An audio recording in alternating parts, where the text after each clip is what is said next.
रही। और आज देख लो कितना विरोध हुआ, जेल तक भेज दिया झूठा केस बना के इस दास पे, लेकिन आज सफल हुए। परमात्मा कहते सत ना छोड़ दे सूरमा, सत छोड़ दे पतदा, और सत के बांधे लक्ष्मी फेर में ले गया।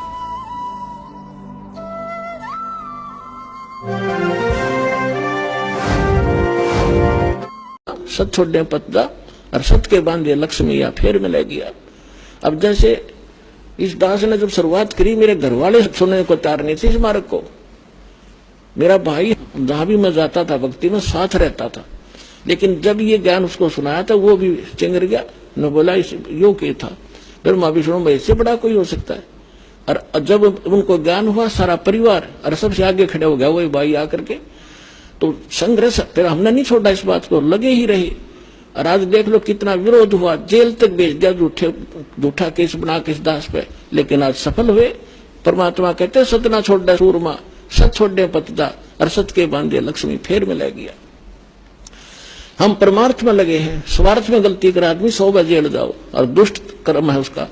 यदि कोई अपराध करके जाता निरपराध, ये तो एक स्वतंत्रता जैसी लड़ाई है। अज्ञान से ज्ञान को स्वतंत्र करवाना है, जीव को काल से स्वतंत्र करवाना है। इससे बड़ा संघर्ष और इससे बड़ा पुण्यमय कर्म इस पृथ्वी पर नहीं है। आत्म प्राण उद्धार ही ऐसा धर्म नहीं, और जीव का उद्धार करा दे इससे बड़ा कोई पुण्य नहीं इस पृथ्वी पे। तो वो दास कर रहा है, और अब मेरे बच्चे भी सारे लग कर तुम उसी में लग जाओ, सब अपने भाई बहन है।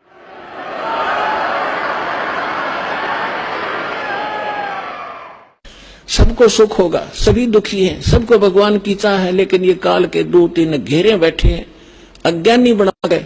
आप उनको विद्वान बनाओ, साथ में उनको कैसेट सुनाओ, पुस्तकें भेजो उनके पास जैसे तैसे करके। अब जब उनको ज्ञान होगा, जब कोई ना रहे वहां पर, अब दौड़े दौड़े आ रहे हैं भगत सारे छोटे छोटे का नकलियों को रो रहे हैं अपने कर्मों को। 20 वर्ष खो दिया, 10 वर्ष खो दिए, 13 वर्ष नाश कर दिया अपने जीवन का, केवल दुख इकट्ठे हो गए। कोई बात नहीं, अब आपको भगवान मिल जाएंगे, आपके सुख भी होंगे और आपका मोक्ष भी होगा। अब जो प्रश्न चल रहा है कि इस भक्ति रूपी बीज को और इस फसल को वही परिपूर्ण करेगा जो इसके बारे में पूर्ण ज्ञान हो जाएगा जिसको। जैसे किसान खेती होता है, हमारे हरियाणा क्षेत्र में नहर से सिंचाई की जाती है, और गेहूं का फसल जो है सर्दियों में ही परिपक्व होती है। दिसंबर जनवरी के महीने में यहां इतनी भयंकर सर्दी पड़ती है, शीत लहर चलती है। हम अपने कमरे कक्ष बंद करके रजाई ओढ़ के कंबल जोड़ते हैं, या कोई हीटर वगैरह लगा के अपने को ताप प्राप्त कराते हैं। और उस समय उस किसान का खेतों में पानी लगाने का नहर का समय होता है।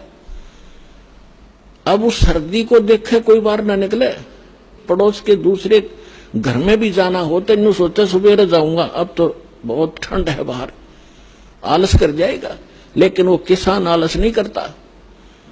इतनी काली पीली रात होती है, ऊपर से सर्दी गिर रही होती है, भयंकर तेज हवा चल रही होती है, और वो खेत में पहुंच जाता कस्सी लेकर, और जो कंबल वगैरह छोटा मोटा ले रखा उसको भी रख देता है एक तरफ। उस समय जब वो पानी लगाने लगता है और घुटनों पानी में खड़ा हो जाता है, और ऊपर से शीत लहर चल रही होती है, तो वो अपने उस मार्ग का, उस फसल को परिपक्व करने का पूर्ण मास्टर है। उसको ये मालूम है जब मैं आज आलस कर गया और सर्दी से डर के कमरे में बैठा रहा, पानी का समय निकल जाएगा, मेरी फसल सूख जाएगी, मेरे बच्चे भूखे मरेंगे और मैं निर्धन हो जाऊंगा। इसलिए वो सिर धड़की बाजी लाकर चाहे सांप काटो, चाहे कांटे लागो, और चाहे नमुनिया हो, उस काम ने छोड़ेगा और सफल भी होगा। फिर खेत में काट के लाओगा भर के गाड़ी। तो पुण्यात्माओं, आप जिस समय इस मार्ग के ऐसे मास्टर बन जाओगे, उस समय आप देखना ये संघर्ष करोगे ही करोगे, चाहे कितना ही दुख हो। दुख तो मान के मार्ग में होता नहीं, लेकिन हम महसूस थोड़ा सा कर लेते हैं, परमात्मा फिर साथ रहता है। आप जब माली के लिए संघर्ष करते हैं, वो कोई बालक थोड़ा ही है। पिछले इतिहास देख लो, मीराबाई ने संघर्ष किया, उसके साथ कैसे कैर ढाए थे, और मालिक ने पल पल पर मदद की इसकी। विष का प्याला प्यार दिया था तो नहीं मरी। विष का गुण है, नाश कर देता है बॉडी को, और परमात्मा ने गुण बदल दिया भक्त के कारण, तो उसके हाथ में सब पावर है। तो हम अपने भगवान को, उस समर्थ परमात्मा को पहचान कर और इस मालिक के मार्ग को ग्रहण करके फिर इतना दृढ़ होकर चलना पड़ेगा अपने। फिर सफलता देखियो, फिर इसका फल देखना, यहां भी सुख होगे और सतलोक में जाओगे सीधे जहाज में बैठ के। ये गारंटी देता है दास आपको।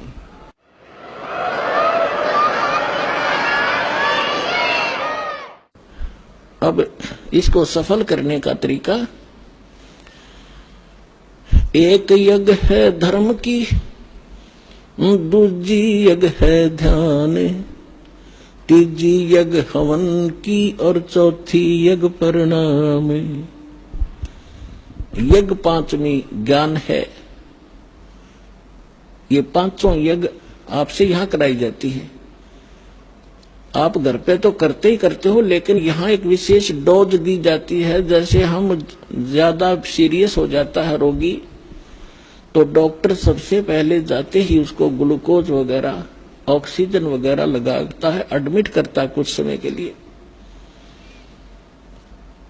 अब जो दास बता रहा था कि जो खेत में बीज बो दिया, बीज तो समझो ये मंत्र है, प्रथम, सेकंड और थर्ड, तीसरा सार नाम, और ये खाद और पानी है, ये पांचों यज्ञ। तो बुद्धिमान को संकेत बतेरा होता है कि किसान को मालूम है बीज बोन देने तो काम नहीं चलेगा, उसमें खाद भी डालना पड़ेगा। यदि आपके पास पैसा नहीं है किसान के पास, तो किसी तो उधारे लेगा या कितना ब्याज पे लेगा और उस खेत में खाद पानी प्रॉपर डालेगा। उसको मालूम है कि फ्री फल गया तो आप पर कर्ज उतर जाएगा। तो इसी तरह आप जी ने इस भक्ति रूपी फसल को परिपक्व करने के लिए ये करना पड़ेगा दान धर्म। एक यज्ञ है धर्म की। अब धर्म जैसे आप यहां आते हो, या कोई रोटी खाने नहीं आता कोई, या परमात्मा के लिए आते हैं, अपने संकट के निवारण के लिए आते हैं, अपनी आत्मा के कल्याण के लिए आते हैं। तो यहां वो भक्त आते हैं। कौन भक्त? जो परमात्मा के घने लाडले होते। ठीक है, बच्चा मेले में बाप की उंगली छुटा गया और कितने धक्के खाता फिर रहा इधर उधर, तो बाप को वो कितना प्यारा होता है जब वो वापस आ जाए। माता पिता को कितना अच्छा लगता है जब वापस मिल जाए, और कोई मिला दे उसका भी एहसान मानता है। तो आज हम सभी अपने पिता की उंगली छुटवा कर इस काल के मेले में बिछड़ गए, और हम रोते फिरते उस अपने पिता ने ढूंढ रहे हैं। वो पिता जब तक नहीं मिलेगा हमें संतोष नहीं हो सकता। चाहे दूसरे छोटा मोटा राहत में देकर रोना बंद करवा भी दियो, लेकिन वो माता पिता की कसक न्यारी रहे तो वह आज तक है हमारे। तो इस प्रकार जब आप यहां जो आ रहे हो, वो बिछड़े हुए हो उस परम पिता के, जो 600 वर्ष पहले आया था। उस समय आप उंगली छुटा गए थे और अब तक भटक रहे उसको ढूंढते हुए। अब दया करी है दास के ऊपर, पहचान बताई है कि अपना पिता ये है, ये लक्षण है उसके। आप इस काल को पिता समझ रहे हो तो स्वार्थी है। तुम्हें होटल पे नौकर रखा हुआ है 2 रोटी के लिए, ये तुम्हारा पिता नहीं है, सुखी नहीं दे सकता होटल का मालिक। अगर वहां कोई नौकर है तो आप इस होटल के मालिक के नौकर हो, 2 रोटी के लिए मूर्ख बना रखा है तुम्हारे को, अपने स्वार्थ सिद्धि के लिए। तो अब ये ज्ञान आपको कराया गया है कि ये है आपका पिता, ये देगा आपको सारा सुख, आपकी संपत्ति का हिस्सा देगा, ठाठ से रहोगे, धनी है ये। आप एक कंगाल के नौकर थे इस काल के। तो अब जितने भी भक्त आत्मा यहां आ रहे हैं और जो इनको माध्यम बनता है अपने पिता का घर बताने के लिए, उसका भी एहसान परमात्मा उसको भी इतना ही क्रेडिट देता है।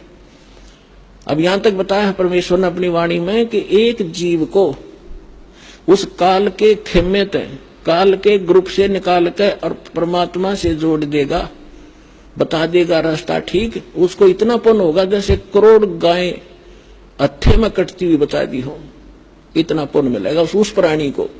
जो यहां तक का रास्ता बता देता है और यहां आ जाता उसका तो कहना है कि कितना फल मिलेगा। अब जैसे एक प्राणी यहां ना आता, फिर अगले जन्म में वो गधा बनेगा, कुत्ता बनेगा, बकरा बनेगा, मुर्गा बनेगा, कितनी दुर्गति होगी। और उसका वो कहर टलवा दिया उस प्यारी आत्मा ने, समझदार ने, और अपने पिता के घर छोड़ दिया। अब उसके वो सारे कहर टल गए और उसको क्रेडिट मिला। एक धनी का बेटा खोजा, बताने वाले को भी नाम दे देता है लाखों रुपए, ले भाई बेटी खोजा, गुम हो जाती है, बताने वाले को भी लाखों रुपए नाम देता है। तो ये क्रेडिट भगवान का इंटरनल है, बाहर दिखाई नहीं देता। परमात्मा के एक एक वचन पर विश्वास कीजिए और इस धर्म के मार्ग को आगे बढ़ाइए। अब यहां जो पुण्यात्मा आते हैं, परमात्मा के बच्चे आते हैं, विशेष प्यारे आत्माएं आती हैं, वैसे तो नहीं आते। बाकी और लोग गालियां देते हैं, वो ऐसा है, लूटता है, फलान करता है। या तो यहाँ आने वाले को पता चलता हम लूटते हैं, क्या करते हैं। दास तो एक कुर्ता पजामा भगत वैसे दे देते हैं भिखारी को, या कोई पैंट कमीज, इससे अतिरिक्त कुछ नहीं मेरे पास। जो भी आता है सारा भगवान के बच्चों के लिए, सारी व्यवस्था में, खाने में, मैटों के लिए, पंखों के लिए, सारी व्यवस्था आपके लिए। एक पैसा परमात्मा का एज इट इज यूज होता है, और इसलिए आप फल रहे हो। अगर इसमें से एक नया पैसा भी खराब कर दिया जाए, मालिक साथ नहीं देगा आपको भी।